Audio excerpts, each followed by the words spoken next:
me recuerda mucho a cuando yo era niña y mi mamá a veces me decía, no vas a ir hoy a tal lugar. Y cuando yo le decía, pero mami, por favor, no vas a ir.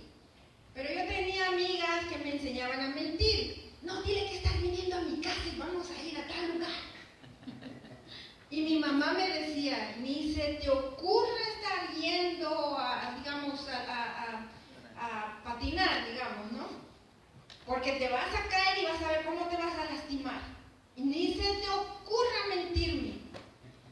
Y a que no se imaginan lo que me pasaba. Me pasaba exactamente lo que mi mamá me decía. Me iba mal cuando yo le desobedecía.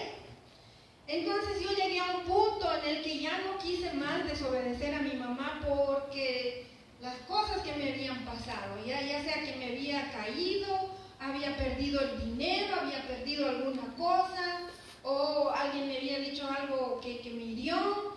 Entonces yo decidí, mejor le obedezco a mi mamá, porque ella también sabía lo que decía y por qué lo decía. Y la verdad es que cada uno de ustedes, yo me imagino, me pueden contar cuántas historias, de cuántas situaciones en las que a causa de la desobediencia nos hemos metido en problemas bien grandes. Y pues esto es bien natural para todo ser humano. A todos nos pasa esto. Lo triste de todo esto es que no aprendemos. No aprendemos. Si nosotros volviéramos a la historia, incluso a la historia de nuestros países, a la historia de nuestra familia inclusive, habrían lecciones muy valiosas que podríamos aprender para no meternos en problemas. Pero ¿qué pasa? No prestamos atención. El pueblo de Israel es uno de los ejemplos que vemos, según la palabra de Dios, del resultado o de lo que resulta la desobediencia a Dios. Dios había hecho un pacto con el pueblo de Israel y les dio sus 10 mandamientos y les dijo, ustedes obedezcan los mandamientos, yo los voy a bendecir por millares. Pero si ustedes desobedecen, va a haber castigo. Y lo vamos a ver en el libro de Génesis, no hoy, pero en capítulos subsecuentes del capítulo 1, vamos a ver las consecuencias de la desobediencia. Hay consecuencias. ¿Y saben qué es lo más importante que debemos recordar? Que esa desobediencia trae un juicio. Dios castiga. Y eso no se lo digo para que usted tenga miedo, sino que para que usted sepa que ese mismo Dios amoroso, perdonador, también es capaz de traer un juicio cuando se le desobedece. Y no es porque Él esté enojado, no es porque Él le odie o porque usted no le cae bien, sino que simplemente porque Dios es justo. Ustedes que son padres de familia, si usted le dice a su hijo o a su hija, por favor hijita, no hagas esto. Y si el niño o la niña le desobedece, a usted le va a doler mucho. Nuestra desobediencia también lastima el corazón de Dios. Y usted como padre o madre responsable, porque hay papás y mamás que no son responsables, pero un padre o madre responsable tiene que poner un límite a esa actitud del niño y decirle, no mijito, no mijita, tú no vas a hacer más esto. Y si sigues haciéndolo, esta es la consecuencia. Y un día, ese joven, esa señorita le va a agradecer a Dios por ese papá y esa mamá responsable que le supieron guiar rectamente.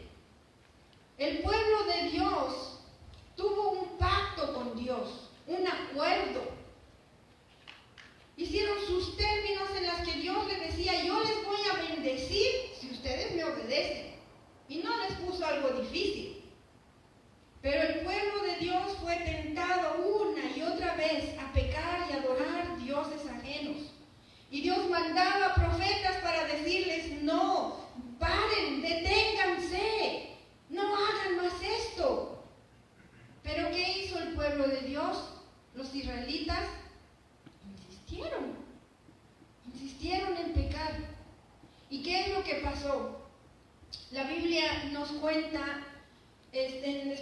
básicamente en cuanto al libro de Nehemías, pues vinieron los babilonios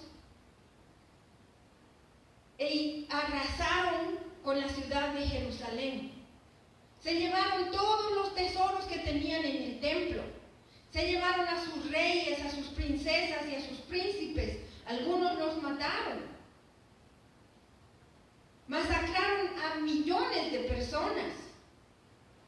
Se llevaron a otros prisioneros y a otros los esparcieron hasta las últimas partes del mundo con el propósito de que cada nación perdiera su identidad y se mezclaran idiomas, mezclaran maneras de pensar, maneras de vestir, maneras de comer, en fin, y perdieran así su identidad.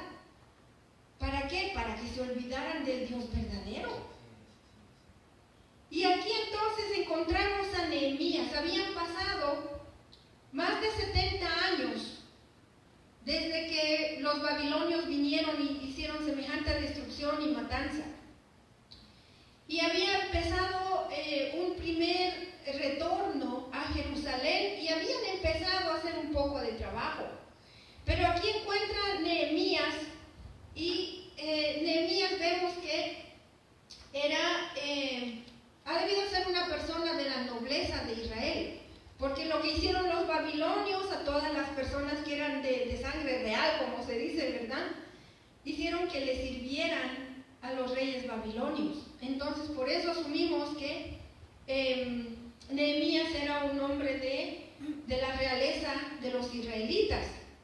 Y más o menos esto dice pasó en el casi 500 años antes de que Jesucristo naciera. Es bastante tiempo. Y el nombre de Nehemías tiene un significado muy lindo. El Señor consuela. Y verdaderamente Dios trajo consuelo a través de este hombre Nehemías. Consuelo a toda una nación. Y quién sabe a cuántas millones de personas, no solamente dentro de Israel, sino fuera de Israel, porque pudieron ver que hay un Dios amoroso y todopoderoso que puede hasta restaurar lo que un día fue destruido. Entonces, esto ocurre en una ciudad que se llama, ¿cómo se llama esta? Susa. En la ciudad de Susa, y hay algunas otras referencias a Susa. Daniel recibió algunas visiones en esta ciudad de Susa. Y también en Susa es donde se lleva a cabo la historia de la reina Esther, que tal vez algunos conocen. Entonces Susa es la capital y está a 1000 millas de Jerusalén. Imagínense esa distancia. Y su hermano Anani dice que estaba regresando de Jerusalén. ¿Y cuánto tiempo creen ustedes que le tomó ese viaje? Más o menos. 1000 millas a pie. ¿Cuánto creen ustedes que toma? A ver, ¿ah? ¿Meses? ¿Cuántos meses?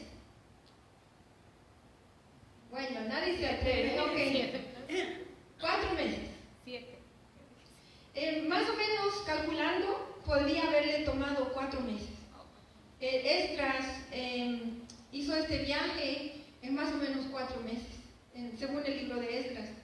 Entonces, ¿qué le reporta Anani a Nehemías? Y le dice: la ciudad está quemada, las puertas también están quemadas, pero hay un remanente.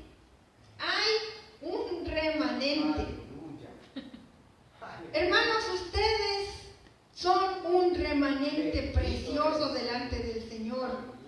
Ese remanente que quedó en Jerusalén han demostrado que son gente fuerte. ¿Y saben por qué viene esa fortaleza? A ver, ¿quién se atreve a decirme por qué ese remanente es así fuerte? ¿De dónde viene la fortaleza de ese remanente? De nuestro Dios. Aleluya, de Dios. De Dios, aleluya, porque pusieron su confianza en Dios. Ese remanente vieron cuánta gente fue acribillada. Ese remanente vieron cómo otros fueron llevados cautivos. Ese remanente se mantuvo firme, se mantuvo fiel. Y con ese remanente es que Nehemías pudo trabajar. Ese remanente es el pueblo que Dios aparta, unos pocos que son escogidos para hacer su obra. Y no estoy hablando solo a los adultos que están en esta congregación, estoy hablando a estos jovencitos preciosos. Esos son también parte del remanente que vieron en Israel la devastación, pero también vieron la restauración que solo Dios puede traer. Bendito sea, Señor. Restauración, consuelo. Solo Dios puede hacer eso. Ninguna otra nación que Babilonia ha destruido, ninguna otra se levantó como Israel se levantó. Las otras naciones adoptaron a los dioses ajenos de quién sabe cuántos países. Adoptaron las prácticas paganas y perversas de cuántos otros países. Pero el día que Israel fue restaurado, ellos se volvieron totalmente a Dios, porque eso es justamente de lo que habla Nehemías. Esa es la palabra que Dios les dio y les dijo que si ustedes se volvieran a mí, entonces yo los voy a restaurar. Y perdónenme, he perdido dónde está esa escritura. ¿En qué pasaje exactamente está? Aquí está. Y les dice, ¿verdad? Pero si os volviereis a mí y guardareis mis mandamientos y los pusiereis por obra, aunque vuestra dispersión fuera hasta el extremo de los cielos, de allí os recogeré y os traeré al lugar que escogí para hacer habitar allí mi nombre. Aleluya. Esta es la iglesia que Dios ha escogido para hacer habitar su nombre. Y no importa cuán lejos se hayan esparcido, Dios va a traer aquí a ese remanente fiel. Dios va a traer aquí a las almas que Él ha escogido para que alaben su nombre en este lugar. Hermanos, yo quiero hacerles notar algunas cosas de lo que ha pasado aquí. Dice, las murallas fueron destruidas. Las murallas traen protección. Imagínense usted vivir en una casa sin paredes. ¡Wow! No hay protección. Usted, sus hijos, su familia entera están vulnerables. Y así estaba el pueblo de Israel, totalmente vulnerable a sus enemigos. Y hermanos, ¿saben ustedes qué quiere decir estos muros caídos? ¿Saben ustedes qué quiere decir el que no tenían paredes para protegerlos?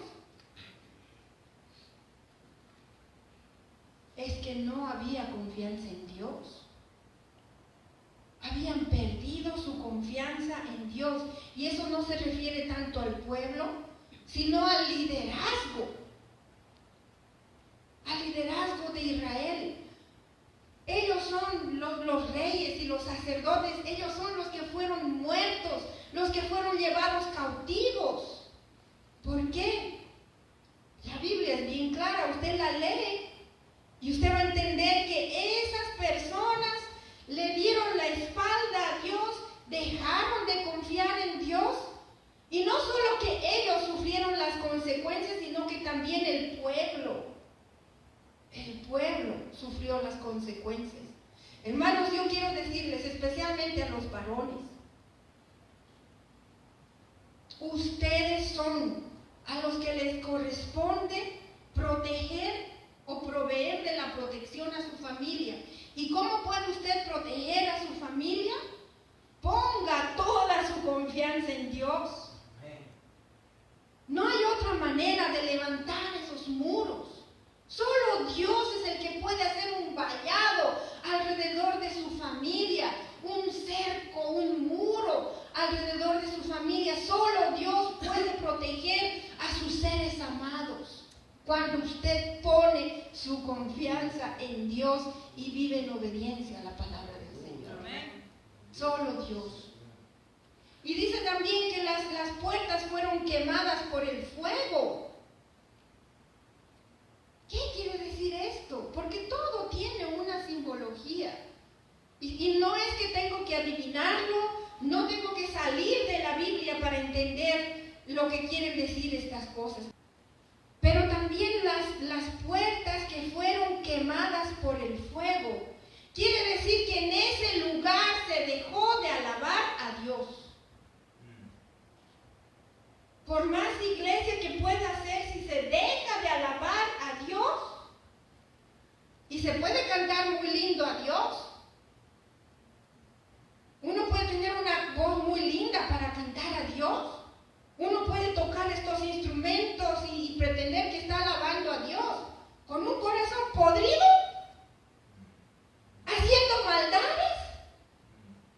Esa no es alabanza que place a Dios. Yo les voy a decir, hermanos, y lo digo con mucho respeto, pero yo estoy aprendiendo que aún las personas que escucho, que cantan y que hacen sus canciones, ¿verdad? Y las promueven, en fin, yo estoy aprendiendo que hay que discernir también a quién está uno escuchando.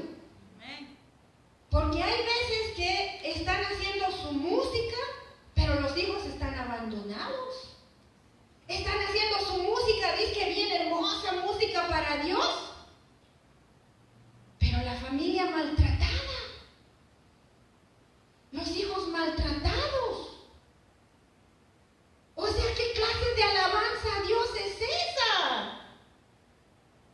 No es una alabanza que le plazca a Dios. Y no se trata esto de los dones y de tener ese talento, ¿verdad? La alabanza que place a Dios, no importa cómo cante usted, sino ese corazón limpio con el que usted quiere alabar a Dios. Porque usted está reconociendo que hay un Dios verdadero al que usted ama. Y es más, la alabanza incluye a la familia. Amén, gloria a Dios. Esa es una alabanza que place al Señor. Cuando usted con su familia, reunidos en el hogar, en la iglesia, con los hermanos, o a solas inclusive, alaba con manos limpias y un corazón puro. Esa es la alabanza que place a Dios. Amén. Esa es la alabanza con la que se debe de alabar a Dios en su iglesia. Esas son las puertas que estaban quemadas por el fuego. Porque no había una alabanza sincera. Hermanos, hermanas, este es un tiempo que Dios está levantando a la iglesia para que podamos hacer un muro, un cercado espiritual alrededor de la iglesia, para que no seamos más vulnerables al ataque de ningún lobo. Amén. Ni de ninguna persona perversa. Dios está levantando y moviendo a la iglesia a alabar a Dios en espíritu y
sí se sintió profundamente triste, sí se sintió tan deprimido.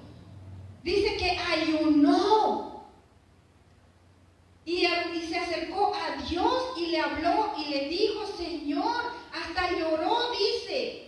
Se puso en duelo, quiere decir ayunó por algunos días. Y oré delante del Dios del cielo.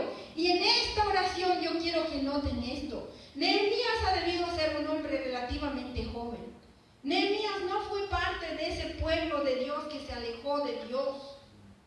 Pero sin embargo, en esta oración, él está hablando del pecado de su pueblo y del suyo propio. Hermanos, hermanas, como iglesia, no estoy hablando solamente de esta congregación local, sino que la iglesia en general se está también alejando de Dios. Estamos permitiendo que muchas cosas del mundo nos contaminen dentro de la iglesia. No estoy hablando de nosotros localmente, pero nosotros podemos empezar una oración como la que hizo Nehemías. Oremos para que la iglesia de Dios, los pecados de la iglesia de Dios sean perdonados.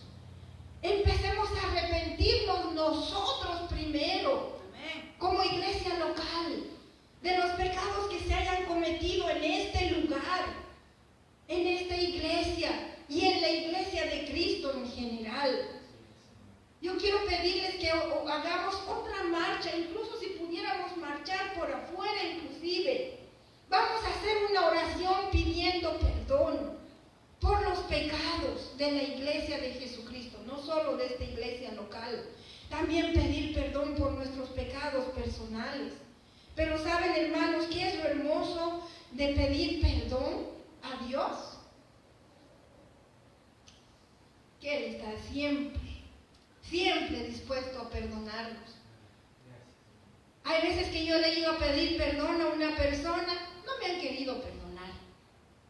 Pero con Dios no es así. Dios nos perdona porque nos ama y Él quiere mantener esa relación cercana. Entonces, hermanos, es así que Nehemías oró, pidió perdón y le dijo a Dios: Señor, queremos volvernos a ti. Y le pide también: Señor, por favor, está atento a esta mi oración. Pero en el estar atento a esa oración a Dios, también él estaba atento a la voz de Dios, a la guía de Dios. ¿Qué le estaba pidiendo Dios que hiciera Nehemías? ¿Qué quería Dios hacer con Nehemías? Y saben que estas cosas son reveladas en oración. Y eso lo vamos a ver la siguiente semana. ¿Qué le pide Dios hacer a Nehemías? Eso lo vamos a ver el siguiente domingo. Pero este domingo vamos a concluir con una oración de arrepentimiento, con una oración de pedir perdón al Señor por las cosas que se hayan permitido en esta iglesia. Y no estoy acusando a nadie en esta iglesia que están presentes de lo que hayan hecho. Porque como les digo, Nehemías no participó de los pecados del pueblo de Israel, pero sin embargo pidió perdón. Y eso nosotros también lo vamos a hacer. Yo no estaba aquí, pero también voy a pedirle perdón al Señor por lo que haya pasado aquí. Y vamos a continuar limpiando, que todo espíritu inmundo sepa que este es un lugar consagrado para el Señor. Es por eso que hemos vuelto a nuestro santuario. Es por eso que el Señor nos está ayudando y nos está bendiciendo. Nos está dando de su presencia en este lugar. Nos está dando de su hermosa palabra en este lugar. Nos está permitiendo alabarle en espíritu y en verdad en este lugar. Porque Dios está restaurando. Dios está haciendo verdaderamente algo nuevo en este lugar.